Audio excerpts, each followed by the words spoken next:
Good day and welcome to SCO BRICS Insight, where we look at what's really going on in the world of the BRICS. Now today I want to talk about what a momentous year it was for the BRICS and how its influence and standing in the world was really acknowledged. In 2024 there was a notable increase in the desire of the Global South countries for their voices to be heard. It was also notable because the Global South resoundingly told the US and its vassals to go forth and multiply when pressured to ignore and not join the BRICS organisation. Now, this movement reached its zenith at the BRICS summit in Kazan in October, where leaders from participating countries and numerous partners of Moscow from countries around the world gathered.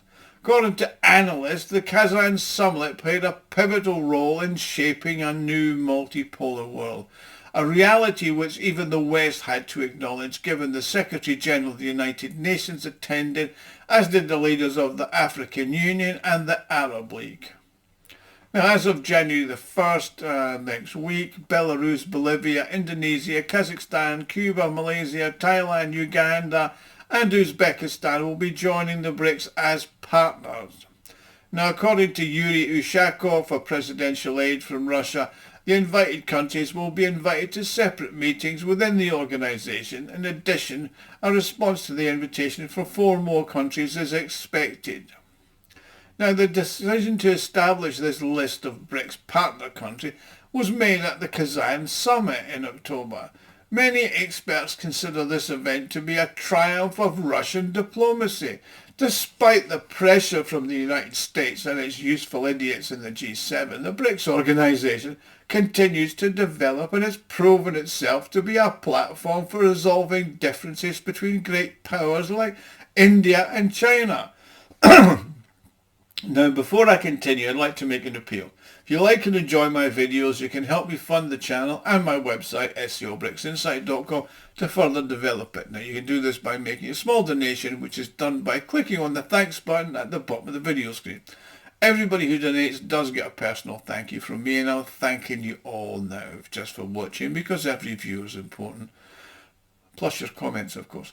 However, Russia's work with the Global South extends beyond the BRICS framework. For example, during Vladimir Putin's visit to the Democratic Republic of North Korea, the Treaty on the Comprehensive Strategic Partnership was signed. In parallel, Putin's meeting with the Chinese President Xi Jinping has demonstrated yet another strengthening of the relations between Russia and China. The same can be said about the visits of the Indian Prime Minister Narendra Modi, not only to the Kazan summit, but he also visited Moscow several months earlier. Concurrently, Russia's president cultivated active relations with other Eurasian countries, including Kazakhstan, Uzbekistan, Vietnam, Mongolia, as well as Azerbaijan and Turkmenistan. Okay, there were some difficulties. The fall of the Bashar al-Assad government in Syria raised questions on the continued presence of the Russian military contingent on Syrian territory. However, that said, Moscow's demonstrated notable diplomatic prowess and the ongoing discussion with the new authorities of the state regarding keeping those bases ongoing. Now, according to experts, in 2024, Russia not only regained its influence, but it strengthened its status as one of the leaders of the movement for the sovereignty and independence of the countries of the Global South, using both bilateral relations and other instruments in the form of the BRICS, the Shanghai Cooperation Organization, the Eurasia Economic Union and other organizations. Now, the Kazan BRICS summit marked a significant milestone in Russian diplomacy, following the start of the military operation in the Ukraine. Now, it's actually important to consider the context. I mean, the BRICS organisation has been under pressure from the West, and there were serious contradictions between the participants within the association. However, Moscow has successfully addressed the majority of these issues, says Stanislav Tachenko, who's the Professor of European Studies and International Relations at St. Petersburg University. He's also a member of the Valdai Club, like I am. We have managed to improve the dialogue between India and China, attracted a significant number of countries to participate in the Kazan event, and they were not afraid to send their top representative to Kazan against the backdrop of coercion and criticism from the US and the EU. I mean, even the UN Secretary General turned up. Now, these are notable achievements by the BRICS nations, and they play a significant role in transforming the international arena as a whole. The BRICS organisation is promoting the concept of a global majority consisting of dozens of sovereign states. This vision challenges the US perspective, and the world is moving away from the US so-called liberal globalisation, with a gradual erosion of the institutions of independent countries.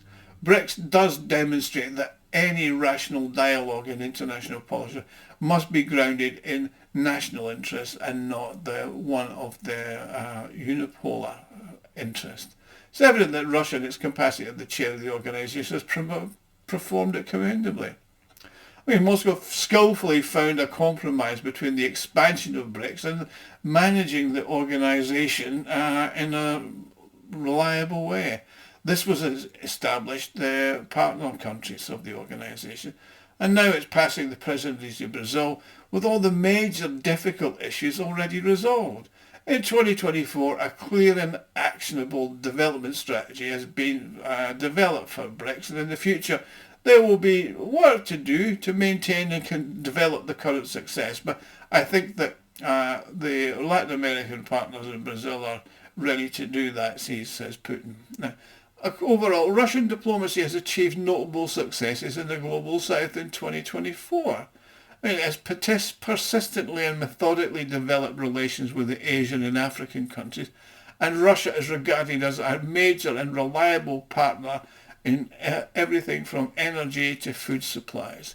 And they also are there to make compromises.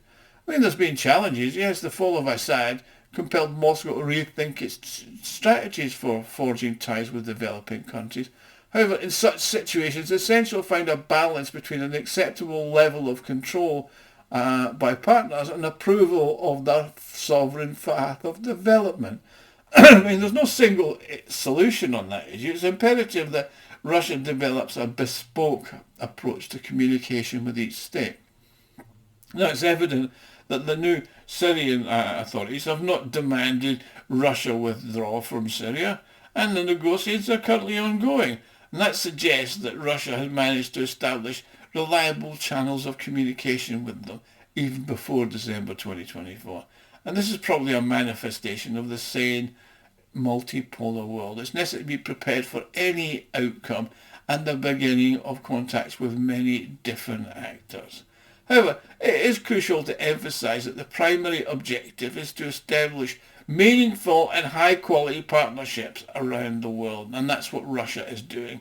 For the countries of the global south, they need to feel that their sovereignty and independence will be respected, and they will not be subject to the unipolar madness that the US will inflict if they disagree in places like Georgia. I mean, the special military operation has certainly eliminated that, and Russia has laid down the foundation for a new era. I mean, according to Andrei Ostrovsky, who's a researcher at the Institute of Oriental Studies at the Russian Academy of Sciences, he says more and more countries are linking their future with BRICS because they're tired of the globalist dictates of the US and its vassal, the EU. I mean, the process of reducing dependence on the dollar and establishing independent financial institutions is part of a broader strategy to increase the international influence of the global south and give them a level of independence. And that is achieved by attracting the capabilities of Russia and China. And that underscores the emergence of BRICS as a significant global power centre. Through the organisation, Moscow, Beijing and New Delhi are forging new concepts in the global political landscape. To this end, the range of infrastructure projects that are underway, plus the establishment of the new financial systems of the new development bank. I mean, not all the initiatives are going to be implemented immediately, but the demand for economic independence among the BRICS participants evident. In addition, the BRICS alliance is promoting increased autonomy in the global south, which doesn't want to be pushed around by the US policies. And it's also evident that some European countries like Slovakia, like Hungary, have started to examine BRICS.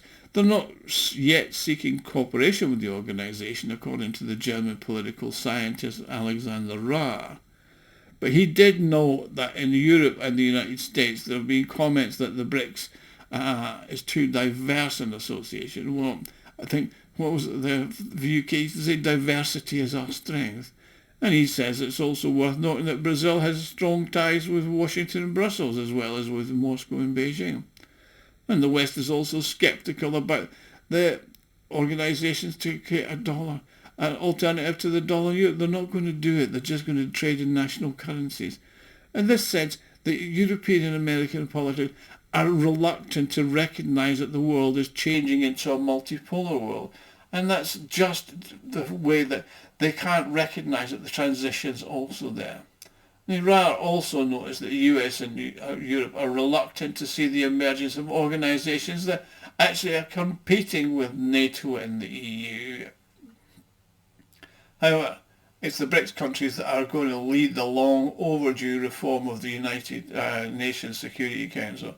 Whether it's India, Brazil or South Africa that get included in the Security Council, the West will going to have to acknowledge another success of the BRICS. Anyway, thanks for watching. Please like, share and subscribe. If you want to help me out, click on the thanks button at the bottom of the screen and make a donation, and I'll see you all again soon. Thank you.